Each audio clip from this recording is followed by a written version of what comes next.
What if the Dragonborn failed?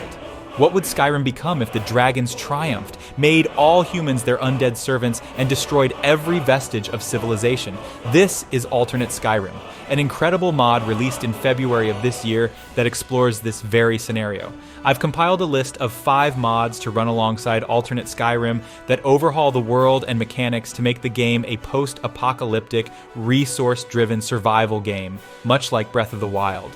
There is only one mission in this world: defeat Alduin, but in order to stand a chance, we'll first need to delve into the ruins of the cities we once knew and loved, purge the armies of Draugr, and somehow grow strong enough to take down the World Eater.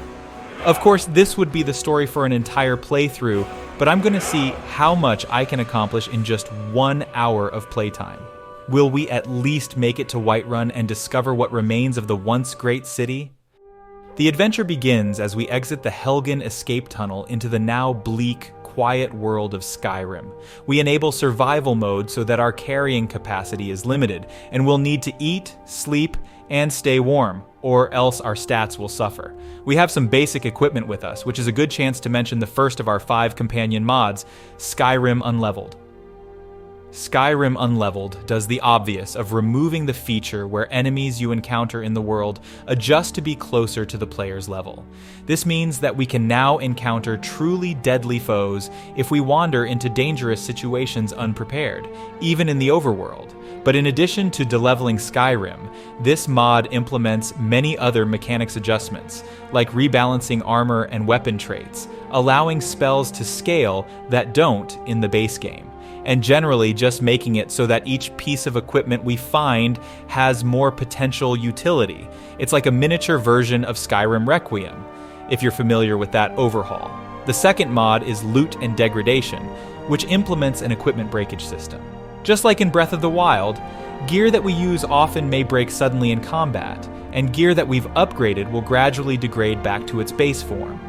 Together, these mods make scavenging a major component of the gameplay, and deciding which pieces of equipment to take with you can be life or death choices. We arrive in Riverwood and witness the devastation firsthand.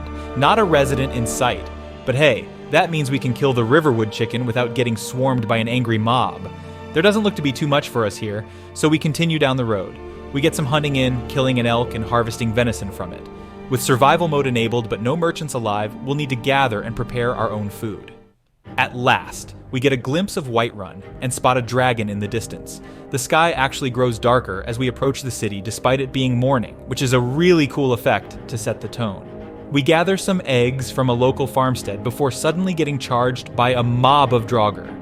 It seems a dragon has spotted us and sent its servants after us. And there's the dragon soaring overhead. This doesn't look good. We try to get away, but we have limited stamina, and eventually we resign ourselves to our fate. That's death number 1. So new goal, we're not trying to get to Whiterun after all. Let's see if we can find a decent base of operations by sheltering in one of the old bandit caves nearby. We head east, trying to stay off the Whiterun tundra, but still get spotted by a dragon. Fortunately, it seems that the Draugr army isn't nearby. By hiding along the mountainside, we can mostly dodge the dragon and succeed in making it to White River Watch, a now abandoned bandit camp. This is a good time to mention the next mod in our list, Experience.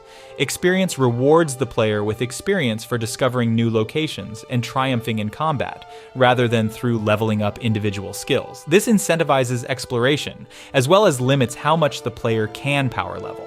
So it's a great way to balance progression and encourage the player to visit many different locations when scavenging for materials.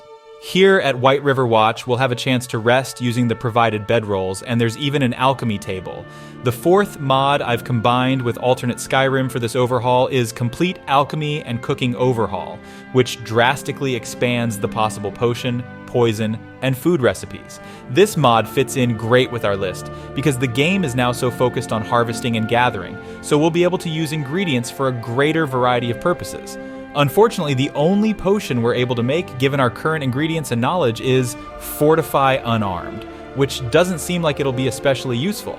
But now we need food. We've been surviving off fruit and vegetables, but I'd really like a way to cook the raw meat we've collected. This brings us to the final mod, Campfire, Complete Camping System. With campfire installed, we can, well, build campfires and use them to stay warm and cook our food.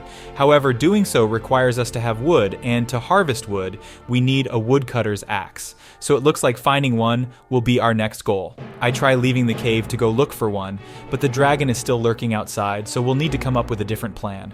We take a sleep until morning, then sprint away from the cave, hoping the dragon won't follow. We appear to get away. Shortly after, we come across the ritual stone, and surprisingly enough, there's another living person here, but they're not in the mood to talk.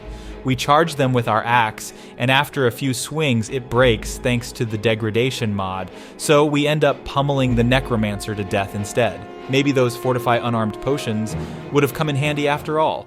After unsuccessfully searching for a woodcutter's axe at Valtheim Towers, we return to Riverwood and resume our search. When we're on the verge of giving up, we finally find it. The unironically most important item we've obtained so far, the woodcutter's axe. Now we can harvest deadwood and at last start a campfire. But just when our fire is finally lit, the Draugr find us. So much for finally making dinner. We're over encumbered, so we drop a bunch of materials and ready some fire magic to see how many we can take down. The answer is not many, so we hightail it across the river. Fortunately, there's no dragon around, so we do manage to escape and find shelter at a nearby abandoned mine. Here, we dare to build a campfire again, and at last succeed in cooking the raw meat we've been carrying around. Objective complete. And that brings us to the end of our hour-long play session.